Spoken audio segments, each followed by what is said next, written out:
بسم اللہ الرحمن الرحیم رب اشرح لی صدری ویسر لی امری واحلل عقدۃ من لسانی یفقہوا قولی۔ السلام علیکم ورحمۃ اللہ وبرکاتہ۔ آج میں اسلام میں مہر کی حقیقت پر اپنی بات رکھنا چاہتی ہوں۔ اسلام نے نکاح کو آسان بنایا ہے، لیکن عورت کا حق ہمیشہ محفوظ ہے۔ آج کے دور میں اکثر دیکھا جاتا ہے کہ شادی کے نام پر لاکھوں خرچ کر دیتے ہیں، لیکن جب مہر دینے کی باری آتی ہے تو 15-10 ہزار سے زیادہ دینے کی حیثیت ہی نہیں رکھتے۔ کیا یہ اسلام کے مطابق ہے؟ بالکل نہیں۔ مہر کوئی تحفہ یا گفٹ نہیں ہے، یا کوئی رسم و رواج بھی نہیں ہے، بلکہ عورت کا شرعی حق ہے۔ اللہ تعالیٰ قرآن میں فرماتے ہیں، سورہ نساء آیت نمبر 4 میں، اور عورتوں کو ان کا مہر خوش دلی سے دو۔ مطلب مہر احسان نہیں، حق ہے۔ حضرت سہل بن سعد رضی اللہ عنہ سے روایت ہے، ایک شخص نے نکاح کا ارادہ کیا۔ نبی صلی اللہ علیہ وسلم نے فرمایا، تمہارے پاس مہر کے لیے کیا ہے؟ اس نے عرض کیا، کچھ بھی نہیں۔ آپ صلی اللہ علیہ وسلم نے فرمایا، جا کر تلاش کرو، چاہے لوہے کی ایک انگوٹھی ہی کیوں نہ ہو۔ اس حدیث سے کیا ثابت ہوتا ہے؟ مہر ہر حال میں ضروری ہے۔ اگر مرد انتہائی غریب ہو تو مہر کم بھی ہو سکتا ہے۔ یہ حدیث مجبوری کے لیے ہے، امیروں کے لیے بہانہ نہیں، رسم کے نام پر مہر گھٹانے کی دلیل نہیں۔ نبی صلی اللہ علیہ وسلم کا عملی نمونہ آپ کے سامنے پیش کرتی ہوں۔ حضرت علی رضی اللہ عنہ فرماتے ہیں، نبی صلی اللہ علیہ وسلم نے فرمایا، فاطمہ کا مہر ادا کرو۔ پھر آپ صلی اللہ علیہ وسلم نے میری جرح لوہے کا ہتھیار کو مہر مقرر فرمایا۔ جرح کا مطلب آرمر، کوچ، جسے جنگ کے دوران اپنی جان کی حفاظت کے لیے یوز کیا جاتا تھا۔ اس سے یہ بات واضح ہوتی ہے، مہر محض علامتی نہیں تھا جس کی کوئی قدر و قیمت ہی نہ ہو۔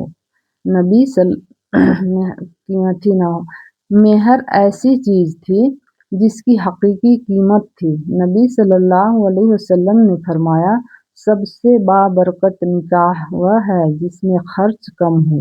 اس حدیث کا مطلب یہ نہیں کہ مہر کم کر دیا جائے، بلکہ مطلب یہ ہے کہ غیر ضروری رسومات کا خرچ کم کیا جائے، عورت کے حق میں کمی نہ کی جائے۔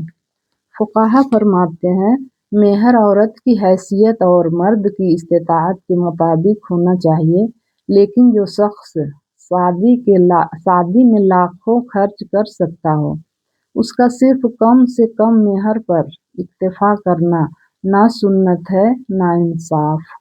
آج صورتحال یہ ہے، میرج ہال، کھانا، کپڑے، فوٹوگرافی سب ضروری، لیکن مہر کے وقت کہا جاتا ہے، زیادہ مت رکھو، لوگ کیا کہیں گے۔ یہ شرم نہیں، عورت کے حق کے ساتھ ناانصافی ہے۔ مہر پر ایک نہیں کئی احادیث موجود ہیں۔ لوہے کی انگوٹھی مجبوری کی مثال ہے۔ اس لوہے کی انگوٹھی کی دو صورتحال ہیں۔ پہلا، اگر کوئی غریب آدمی ہے تو اس کے لیے یہ پیغام ہے، نکاح کرنا مشکل نہیں ہے، آپ اپنی استطاعت کیپیسٹی کے مطابق مہر کم سے کم دے کر بھی نکاح کر سکتے ہیں۔ اور دوسری صورتحال یہ ہے کہ امیر کو اس بات پر غور کرنا چاہیے کہ وہ لوہے کی انگوٹھی ان کے لیے کتنی قیمتی تھی، کیونکہ ان کے پاس کچھ تھا ہی نہیں۔